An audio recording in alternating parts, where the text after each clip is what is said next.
Hi friends, today వచ్చేసి filling chocolates prepare చేశాను. Order ఉంటే ఇదేమేంటంటే డార్క్ చాక్లెట్స్తో ఫిల్లింగ్ చాక్లెట్స్ అనేవి అడిగారు. అందులోని రస్మలై ఒకటి, ఇంకోటి పైనాపిల్, ఇంకొకటి వచ్చేసి స్ట్రాబెర్రీ. ఈ ఫ్లేవర్స్తో ఫిల్లింగ్ చాక్లెట్స్ అనేవి కావాలన్నారు.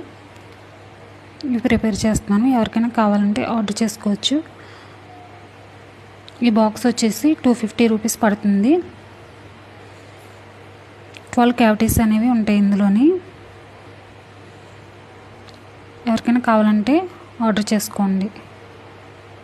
Thank you.